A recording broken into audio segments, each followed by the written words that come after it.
How young are you? 63. What do you do to look so good and stay so fit at your age? Train in the gym 4 to 5 times a week and do some cardio and make sure I get my steps in 7 days a week. How long you been doing that for? Well, since I was 17, so you can do the math. Over 40 years. Did you ever stop? No. The only time I ever stopped training is if I was hospitalized. Why'd you start training? My brother took me to Gold's Gym when I was 17 years old, and he was really into it. As soon as my hands touched that iron, it changed my whole life. There was a big connection, and I never stopped. It's awesome. And it wasn't just for aesthetics. It was just a thing that I could do by myself, and it was very therapeutic for me. Do you still have that same mindset, or is there a different goal you have? Put on as much muscle mass as possible. And in your 60s, it's not easy to do. So it's kind of a rare thing, I think, with women. They fear the muscle or they're going to look too masculine. But I say bring it on. I want as much as possible.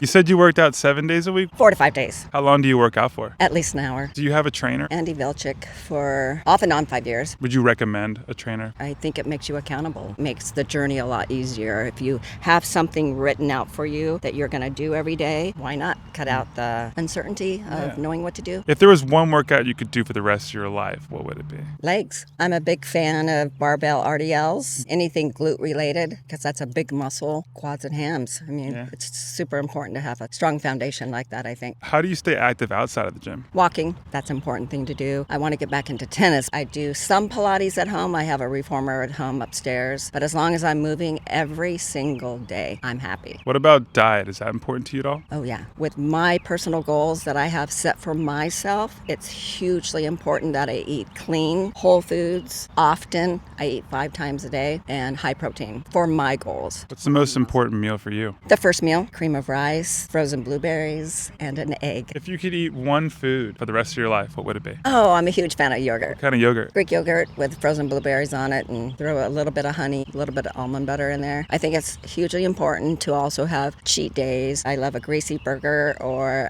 some pizza. I can out-eat any guy, I'm sure of it.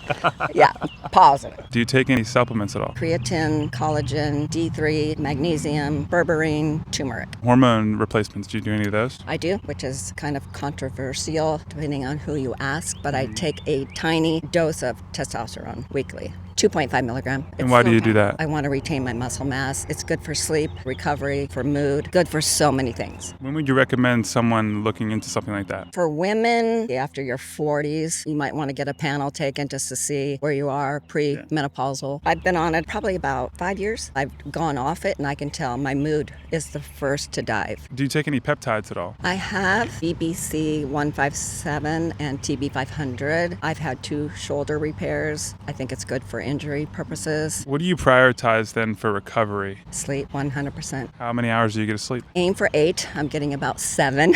I'm getting there. I think that really does make a big difference in the next day. In everything. Your next day, how you train, brain fog is not there. Just good mood, actually. You feel like you can tackle the world when you have sleep. What temperature do you set your house at when you go to sleep? 68, 69. And I'm like bundled up, but it feels good. I sleep better. How would you rank those 3 things: diet, rest, and working out? Honestly, they're just the same for me. But if I had to do it for you, Ryan, sleep, nutrition, training, and I hate to put training at the end. What keeps you motivated to work out, stay active, and stay fit? Training for my future self, not just today aesthetically or whatever, but it's for the future. I want to be able to get in and out of a chair. I want to carry my own groceries later. I want to climb those stairs. I want to go on that hike and never stop no matter how old I am. That's what keeps me motivated. If there's one piece of advice that you can give the younger generation watching right now, what would it be? Don't wait for the perfect timing to start taking care of yourself. It's never going to come. No one's going to come save you. You have to do it now. Life is happening all around you right now. It's just so important. And don't underestimate yourself. You can achieve anything you want in life just with a little perseverance, with a little dedication. Your mind is very powerful. What about for the folks over 50 who maybe haven't started working out yet? It's never too late. Just start. Just start moving. 100 steps. I don't care if it's 1,000 steps. I don't care. Just start moving. Worry about yourself. Stay on your own journey. It's your personal journey. You do with it what you want to do with it. Would you say you're rich? I'm rich in health, family, family. I have 2 beautiful daughters in their 30s, and they are the most amazing human beings I've ever met in my life. And I'm not just saying that because I'm a mom,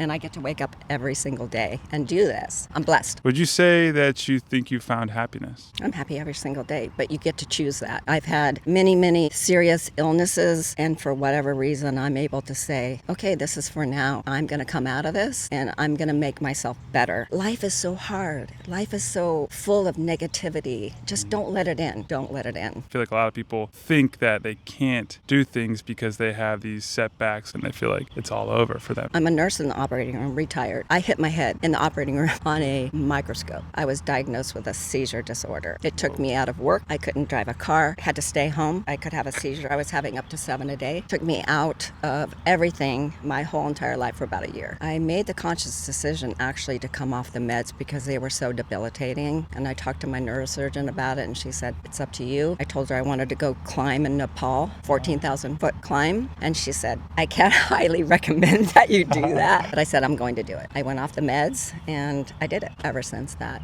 Seizure free. Insane. Knock on wood. Yeah, right. Go knock on some wood.